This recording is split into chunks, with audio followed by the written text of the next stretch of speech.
ขอเรียนท่านประธานที่เคารพและนับถืออย่างสูงเรียนบรรดาคณะประจำกรรมการพรรคหัวหน้าของหัวหน้าองค์การคณะผู้สอบของประกวดนักสังขาร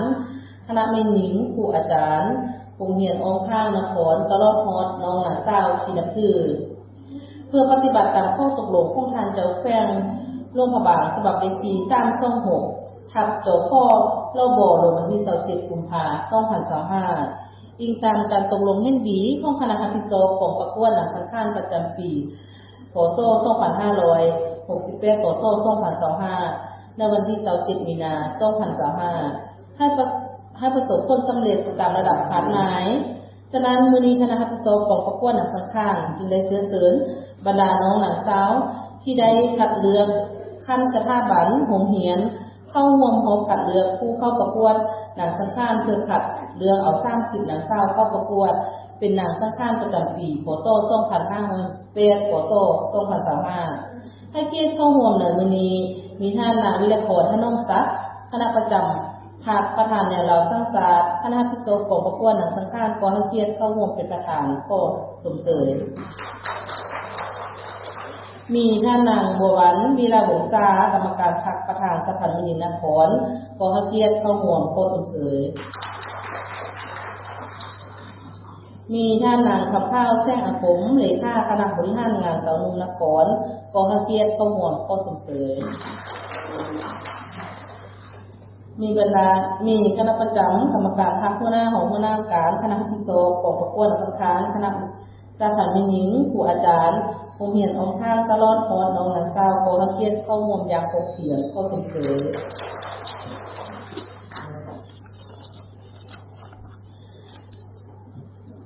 ต่อไปข้าพเจ้าขออนุญาตเรียนเชิญทางนางวิไลพร ธนงศักดิ์คณะประจำพรรคประธานแนวราสร้างศาสตร์คณะผู้สอบของประกวดนักสังขารประธานมีคำเห็นโอหลมพร้อมทางชี้นำพิธีคัดเลือกในวันนี้ขออนุญาตเรียนเชิญอันนี้ก็แม่นโดยอิงตามแท่นการเคลื่อนไหวอิงตามข้อตกลงของทางเจ้าแข้งเนาะอันนี้ก็เป็นการปฏิบัติมีของประเพณีที่ว่าเป็นวัฒนธรรมของพวกเราของถิ่นบุญปีมาลาวเนาะก็แม่นพวกปีได้พวกเราก็ต้องได้มีการจัดเทื่อนึงอย่างนั้นฉะนั้นโดยรวมแล้วมื้อนี้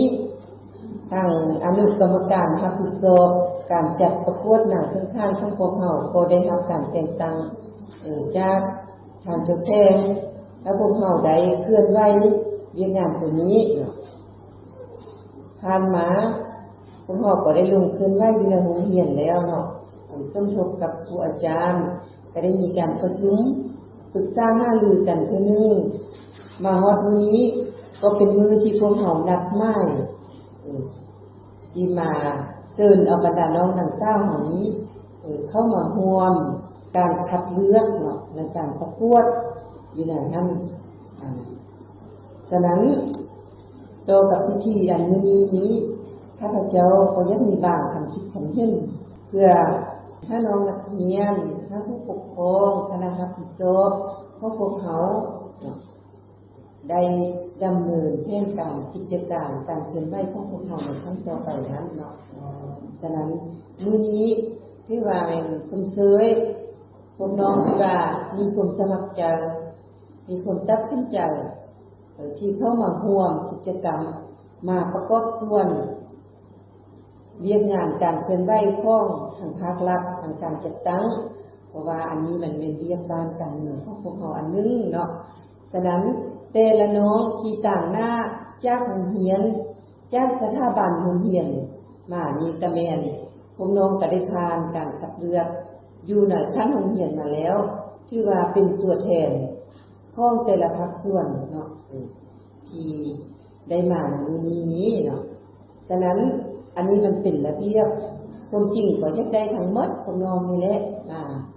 โดยอิงสมาทานเงินไขเนาะอิงสมาทานเงินไขนั้นถือว่าแต่ละน้องก็แม่นได้มาท่านเงินไขอยู่นั่นท่านจึงได้คัดเอามามื้อนี้เนาะฉะนั้นมามื้อนี้เฮามีความจำเป็นต้องได้คัดเลือกเพราะว่าเฮาจะเอา30น้องเนาะเฮาจะเอา30น้องเพื่อเอาไปประกวด และคืนวันที่11 12เนาะนั้นเพิ่นยังได้กะยาซุ่มเซยแล้วที่พวกน้องมานี่มีคนตัดสินใจเนาะอันนี้มันเป็นการประกอบส่วนมันเป็นพันธะที่พวกเราจะต้องได้มีส่วนร่วมนำกันเนาะแต่พวกน้องเป็นนักเรียนหน้าที่อันต้นต่อก็แม่นตั้งใจศึกษาทำเรียนแต่การมาร่วมกิจกรรมนี้ก็เป็นภาคการประกอบส่วนให้แก่ภาครัฐการจัดตั้งของพวกเขาเนาะอันนั้นท่านเป็นจุดประสงค์รวมของพวกเขาเดี๋ยวนั้นฉะนั้นต่อกับปัญหาที่1นี้พวกเขาเป็นยังจึงจัดกิจกรรมนี้อันนี้ก็เป็นเพื่อพวกเขาเป็นการอนุรักษ์รักษาส่งเสริมวัฒนธรรมนิของประเพณีอันดีงามเนาะเพราะว่าเอกลักษณ์แม่หญิงเขานี้มันแสดงออกที่ว่าบ่งบอกทั้งศาสตร์ลาวก็แม่นแม่หญิงเขานี้ที่เป็นเอกลักษณ์ที่เป็นตัวบ่งบอกเนี่ยค่ะการแต่งตัวมันแม่หญิงเขานี้ฉะนั้นพวกเขาก็ได้เฮ็ดกิจกรรมนี้ร่วมกันแล้วอันที่2มานี่ก็แม่นมันเป็นพันธะเป็นการประกอบส่วนของพลเมืองลาวทุกๆคนเราทั้งสิทธิ์และพันธะในการประกอบส่วนนั้นอันนี้พวกน้องพวกครูอาจารย์พวกเขาก็ได้มีส่วนร่วมมาแล้วในการประกอบส่วนนะครับ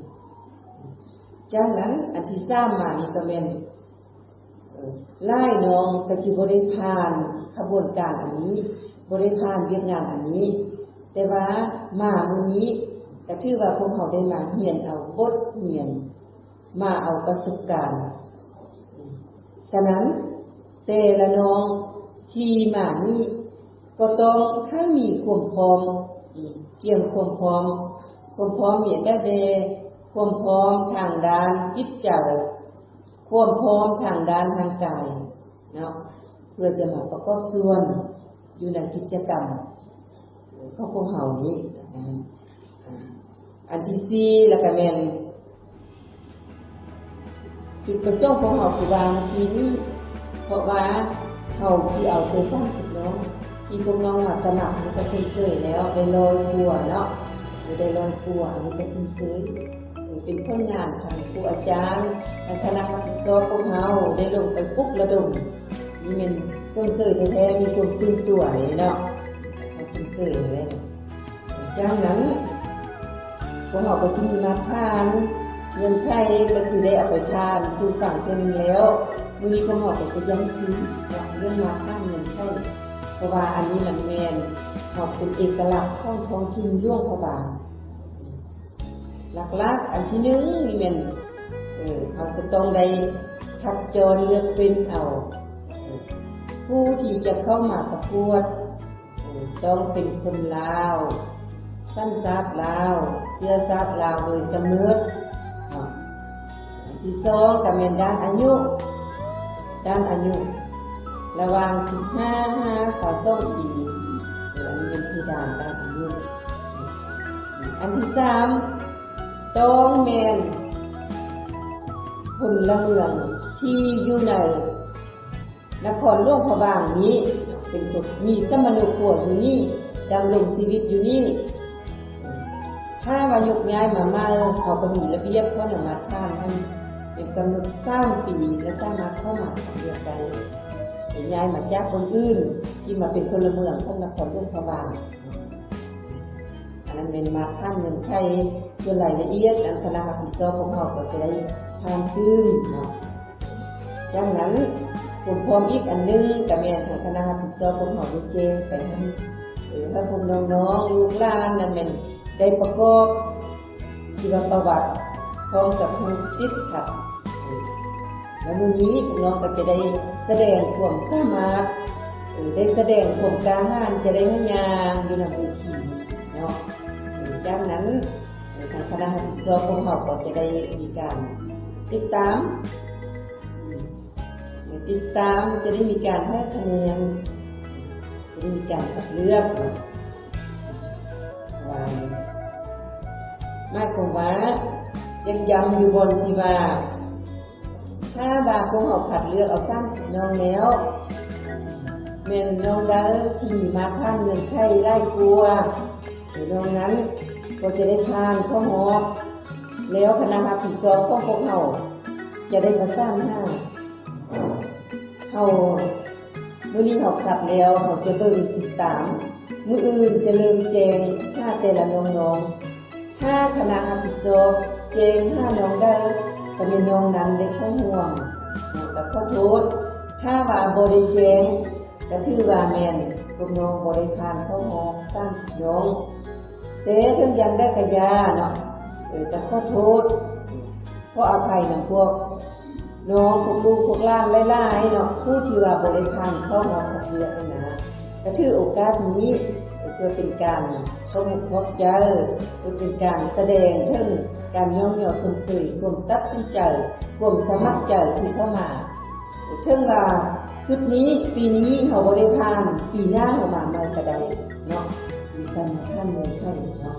อันนั้นท่านก็บ่ให้เสียหมกบ่ให้เสียใจยังเนาะอันนี้ชื่อว่าเขาได้ประกอบส่วนแล้วมามื้อนี้มันได้ประกอบส่วนหมดทุกคนแล้วเนาะอันนั้นท่านมันเป็นอย่างนั้นเนาะเรื่องการที่เรื่องนั้นฉะนั้นก็ดีแล้วจำนวนหนึ่งกับผู้ปกครองมานั้นเรื่องการประกอบส่วนกันภาครัฐเขาการจัดตั้งเขาก็จะมีจำนวนหนึ่งจากนั้นผู้ปกครองเขาก็จะได้มีการฝึกยุประกอบส่วนเพื่ออำนวยความสะดวกแล้วเรื่องครูอาจารย์ของผมเขาก็เช่นกันเช่นเดียวกันจำได้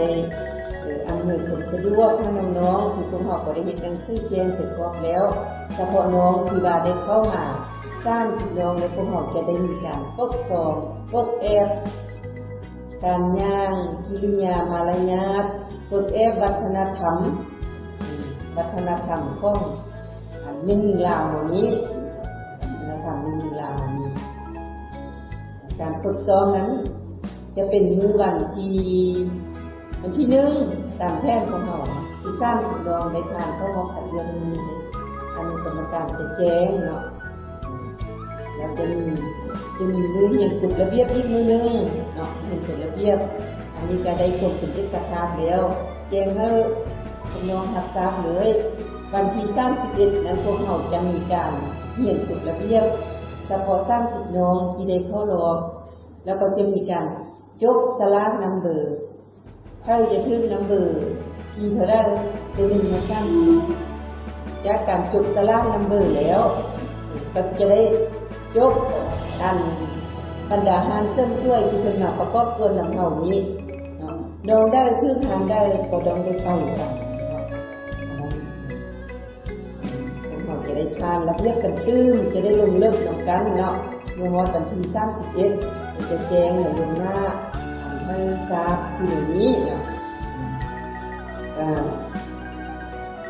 ปัญหาส่วนว่ากิจกรรมของจะมีต่อไปนี้อันที่1นี่ก็เป็นคณะจะได้ผ่านมาท่านเงินไข้หลังจากผ่านมาท่านเงินไข้แล้วคงน้องๆก็จะได้มาย่างถ้าคณะกรรมการพวกเราไปติดตามเนาะคือว่าว่าเมื่อกี้นี้เนาะถ้าว่าน้องได้สิได้ผ่านเข้า30คน30น้องทางคณะรับผิดชอบจะติดต่อถ้าว่าน้องได้ที่ว่าทางคณะรับผิดชอบเขาบ่ได้ติดต่อไปก็เป็นชื่อว่าน้องบ่ได้ผ่านเข้ารอบเนาะบ่ว่าสิมุกเสียใจเด้ออันนี้ข้าพเจ้ากับข้อสุ่มเสยล่วงหน้าเฉพาะน้องๆที่บริพานเข้าหอบ30น้องนี้แต่ว่าพวกน้องก็ได้มีผลงานแล้ว